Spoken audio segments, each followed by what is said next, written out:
Namanya Mari Salaman. Ketika mendengarnya, saya hampir tidak percaya. Betulkah itu nama orang? Betapa lucu namanya. Apakah orang tuanya sengaja menamainya seperti itu? Atau itu sekadar julukan dari orang-orang? Atau nama panggilan yang dibuat-buatnya sendiri? Nama itu pertama kali ia sebut setelah selesai menurunkan barang-barang pindahannya yang begitu banyak sehingga perlu diangkut satu truk besar selama 5 kali perjalanan pergi pulang. Dari tempat tinggal asalnya ke rumah di sebelah saya. "Perkenalkan, Pak, nama saya Mari Salaman," katanya sambil menundukkan kepala. Ia menyodorkan tangan kanannya. Saya membalas dengan membungkukkan badan. Seketika ia tarik kembali tangannya. "Maaf, Pak, apa ada yang salah?" Ia bertanya, sepertinya agak tersinggung. Karena tangan yang disodorkannya, saya biarkan begitu saja. "Oh, tidak ada yang salah, Pak. Di desa kami, kebiasaan untuk menghormati orang terwujud dengan membungkukkan badan. Tidak bersalaman. Oleh karena itu, saya agak aneh. Mengapa ia menyodorkan tangannya tadi?" "Oh begitu, Pak. Saya kira Bapak tidak menyalami saya karena Bapak marah. Di desa saya dulu, kami selalu bersalaman ketika pertama kali mengenalkan diri." Saya mengambil napas panjang, lalu saya membalikan badan. Terdengar suara bersin-bersin. "Aheng, maaf ya Pak." Saya menggaruk-garuk hidung. Bau minyak wanginya yang bercampur dengan keringat begitu menyengat. Kaos hitamnya basah kuyup, seperti menyerap hawa panas yang sedang puncak-puncaknya. Ditambah hasil olahraganya mengangkat-angkat perabotan rumah tangganya. Saya pikir seharusnya ia mandi dulu sebelum mendatangi saya. Mukanya hitam. Saya taksir umurnya sekitar 40 tahun. Rambutnya sedikit putih. Namun, giginya yang bertumpuk itu begitu putih bersih dan mengilat. Sehingga ketika tersenyum lebar, sinar matahari yang begitu terang serasa terpantul membuat giginya bersinar begitu silau. Sampai-sampai saya mengerjapkan mata berulang-ulang. "Maaf, tadi siapa nama Bapak?" "Mari Salaman, Pak. Mari Salaman." Saya lekas-lekas menutup mulut dengan tangan. Sedikit tawa kecil tanpa suara timbul begitu saja. "Oh, Pak Mari Salaman ya. Salam kenal. Saya Sulepret." Sebagai bentuk penembusan dosa karena saya telah menertawakan namanya, saya sodorkan tangan meniru kebiasaannya saat mengenalkan diri. Dalam sekejap, tangan saya langsung disambarnya. Dia jabat erat-erat. Mari Salaman tinggal mengontrak di sebelah rumah saya. Katanya, dulu rumahnya hanyut tersapu banjir. Tembok-tembok rumahnya hancur berantakan. Barang-barangnya hilang. Istrinya turut hilang. Sampai ia pindah bersama kedua anak kembarnya ke sini setelah tinggal selama 4 tahun di rumah orang tuanya. Ia tidak enak terus merepotkan orang tuanya karena anaknya semakin besar. Istrinya belum juga ditemukan. Barang-barang pindahan yang memenuhi rumah barunya, isi semuanya. Barang-barang pindahannya yang memenuhi rumah barunya ini semuanya adalah barang baru, pemberian orang tuanya, sebagai bentuk penghiburan untuk dukanya. Anehnya, setiap saya bercakap dengannya, tidak sekalipun tampak raut wajah menyedihkan dari seorang suami yang kehilangan istri. Apakah orang tuanya berhasil menghapus pilunya? Atau ia sudah tidak mencintai istrinya, sehingga kehilangannya dianggap lalu begitu saja? Atau ia hanya berpura-pura kuat agar tetap tegar terlihat di depan kedua anak perempuannya yang masih 4 tahun itu? Kesedihan tidak boleh berlama-lama, Pak. Hidup harus terus berjalan. Bila saya sedih, kasihan kedua anak saya. Katanya di akhir curhat malam itu di tengah barang-barangnya yang masih berantakan.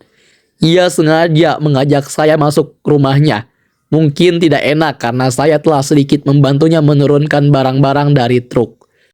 Segelas teh, beberapa potong pisang goreng yang dibeli dari warung sebelah, dan sebungkus rokok dia sajikan di meja ruang tamunya. "Terima kasih ya Pak, sudah membantu."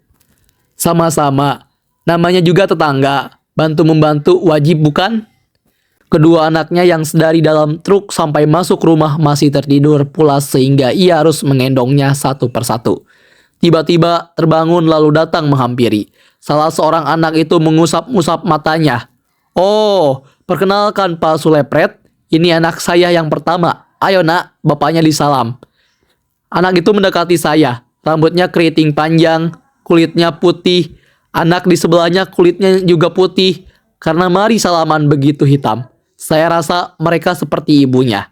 "Nama saya Mari tersenyum," kata anak itu sambil menyodorkan tangan.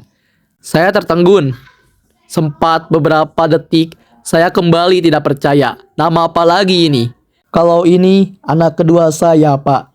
Namanya Mari tertawa." Adik anak itu yang terpaut umur 1 jam saat kelahiran juga menyodorkan tangan. Kali ini 1 menit saya tidak bergerak.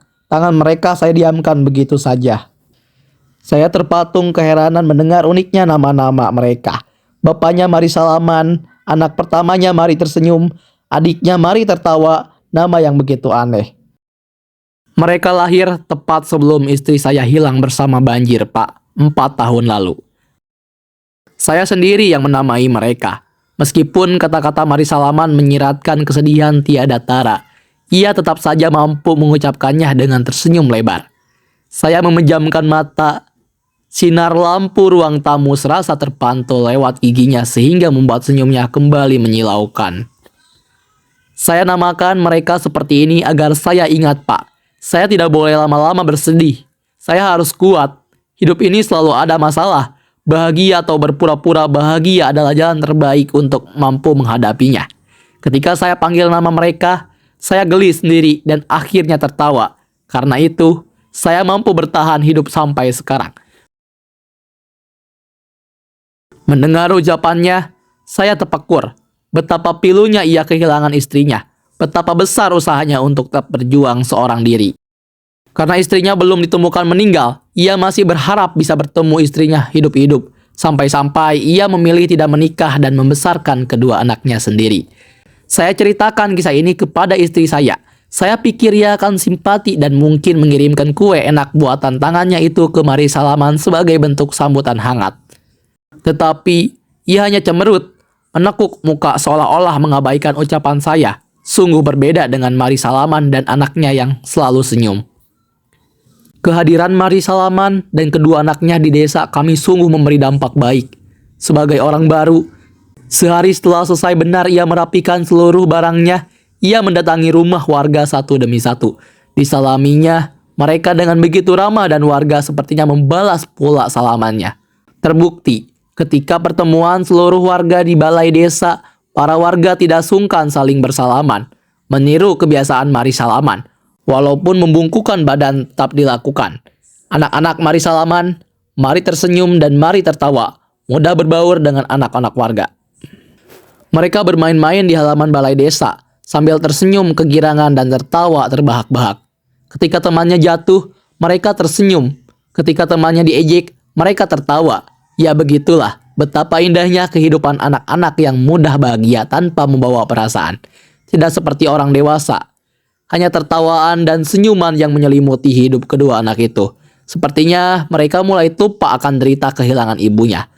Para bapak, termasuk saya dan Mari salaman menggelar rapat pertemuan membahas program dan kegiatan desa ke depan. Beberapa ibu saling berbincang di salah satu ruang. Sesekali terdengar gelak tawa ibu-ibu yang entah membicarakan apa. Ibu-ibu kalau sudah ngomong memang selalu asik. Namun, istri saya tetap saja cemberut. Sepulang rapat, ia masih menekuk muka. "Senyum dong, Bu," kata saya sesampainya di rumah sembari tersenyum. Ia tidak menjawab. "Kenapa, Bu?" "Sini, mana dompetmu?" "Buat apa?" "Katamu, kau mau saya senyum. Sini, mana dompetmu?" Saya melemparkan dompet bersama senyum saya yang mulai hilang dari wajah. Begini seharusnya. Bagaimana bisa saya senyum bila beli bedak saja kau begitu perhitungan? Sementara kau ingin saya selalu cantik setiap menyambutmu pulang kerja. Bagaimana bisa saya cantik dengan sikapmu itu? Dompetmu lebih ramah daripada semua senyummu. Saya terdiam. Tiba-tiba saya lupa bagaimana caranya tersenyum.